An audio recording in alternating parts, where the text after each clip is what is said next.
Hello, I'm Dr. Rick Shacket. I'm a board-certified proctologist. My practice consists of anal and rectal surgery, colonoscopy, and upper endoscopy. I've been in practice 30 years. I have offices in Phoenix, Scottsdale, and Chandler, Arizona, and I'm on the staff at Phoenix Baptist Hospital, where I serve on the clinical faculty of the residency program.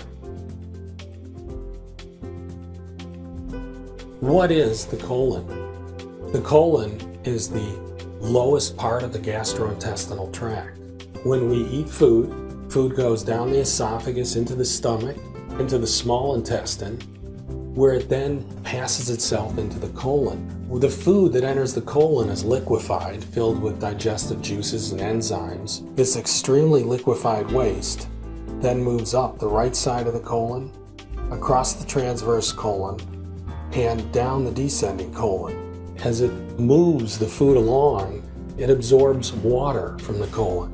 The food becomes very hard. The waste product is a high-quality waste product and very solid by the time it reaches the rectum, where it's then passed into the toilet. What are hemorrhoids? Hemorrhoids are cushions of tissue and varicose veins that line the surface of the anus and rectum.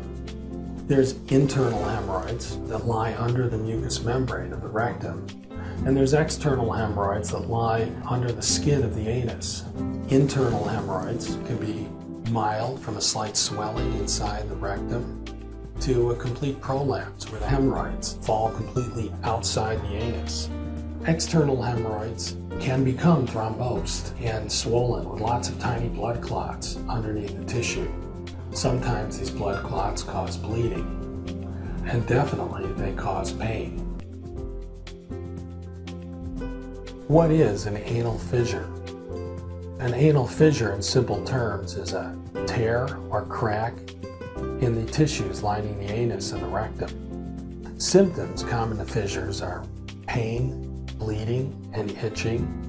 Typically, a fissure is very painful during bowel movement, as that is when the crack gets wider.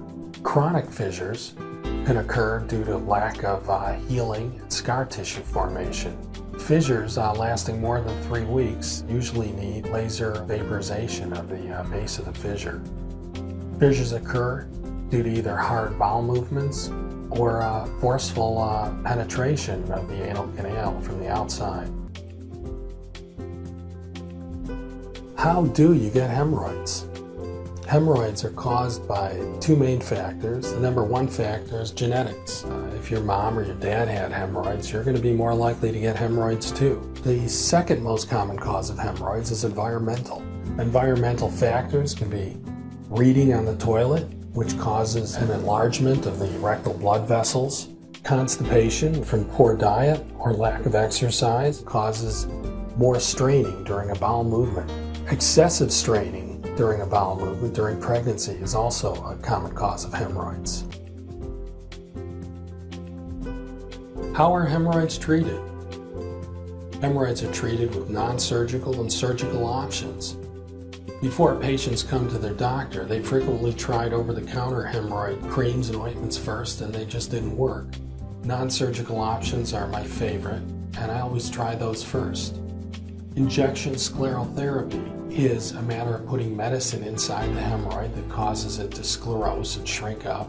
Rubber band ligation is a way to pinch off the blood supply to the hemorrhoid with a rubber band, causing the hemorrhoid to simply die and then fall off.